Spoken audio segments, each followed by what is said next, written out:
The most broken character in Eternal Return is Sua. The reason she's so broken is because she's very, very easy to play, she's very forgiving, and she is very good.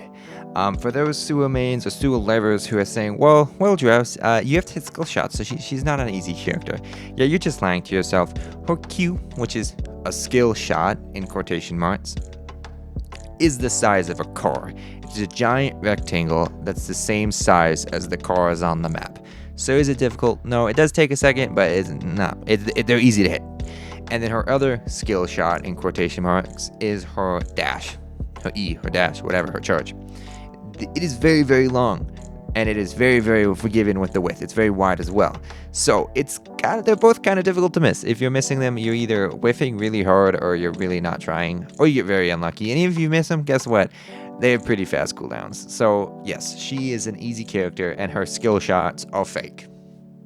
So Sua's kit, I'll put the descriptions and everything up as I talk about them, but let's just start off with her passive. Her passive is broken as heck. There's a lot to it. There's kind of a lot to it, I should say. I'm just going to go really broad, I guess, so really just basic stuff. Basically, when she lands a skill, her next basic attack does extra damage, and it does like splash damage kind of. So if you hit like an enemy, it does damage around the enemy as well. Also has Omni Siphon, so it is very, very, very good. It also has cooldown reductions. Everything of hers has cooldown reductions. Most things have cooldown reductions, but it has cooldown reductions as well. So yeah, her passive is broken. Next is her Q. Her Q I talked about before. It's a giant rectangle, like the size of a car. It's pretty big. And then there's a smaller strip in the middle, which is a stun if they get hit in it. The books do go into the middle, so it does take a second or two before they do get to the middle, but it's not that difficult to hit. Next is the W. The W can be cast on an ally or an enemy. When cast on an ally, it's a shield, which kind of just prevents CC, so you can't be knocked up.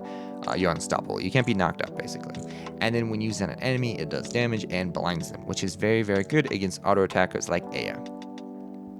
Next is her E. Her E is her dash. It's very good. When she lands her E, cooldown reductions. If she lands her E after being marked by the Q, so if you hit your Q and then hit your E, they get knocked up. Very good. And then last but not least is her R. Her R is basically just an empowered version of whatever ability she used last. So let's say you use your E, you want to dash again, you can use your R and get dashed again, and it's just a better version. It doesn't go any longer, but it does more damage, basically. Yeah, it is very, very good. Her kit is very good, in my opinion, and in a lot of people's opinions. Her weapons, her transitions, her weapon transitions especially, she has two amazing ones. One's Evening Star. If you don't know what Evening Star is, it is a weapon transition, it's an amp transition that is made by Meteor, and it's very, very, very good. It's one of the better transitions for a character, and you get it with just Meteor. A lot of the transition items, I should say, work very well in Sua, and including Evening Star, which is very, very easy to make. I would say the Blood Hammer is better, but it's used with BF Blood, and I think it's better to go Evening Star, it's just Meteor, and then use Blood on Queen of Hearts. But a lot of the transitions work very, very well on her.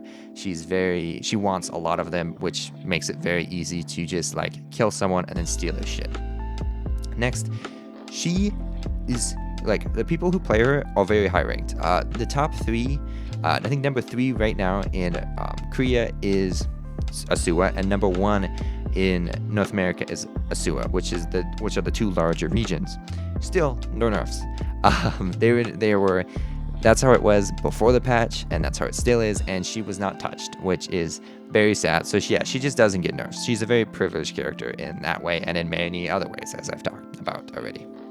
So anyone that's saying, well, Drows, you're the only person who thinks that Sua is broken and dumb. Well, go into any ER Discord and ask him about Sua. Most likely, unless if they're Sua mains, even more Sua mains admit it, Sua is broken. Most people agree. Not only most people, like the general, also top players. I was watching a top player who's been a top player for a while stream. It was Wraith Kira. I'll just say his name is Wraith Kira. He won a fight against a Sua and then continued to complain about Sua for the next hour. Not even like over exaggerating, for the next hour. So to say that this dislike for this character, for Sua, because of how broken she is widespread, is not an understatement. Not only is she very privileged in balancing choices, she's also very privileged in cosmetics. In my opinion, she has some of the best cosmetics in the game. She has a very good skin in Wistful Heritage, I think is how you pronounce it, which is very good skin. But her best skin, in my opinion, and in a lot of people's opinions, and one of my favorite skins in the game is Summertime Sua, who was in the most recent Battle Pass, and it is amazing. It's a great skin.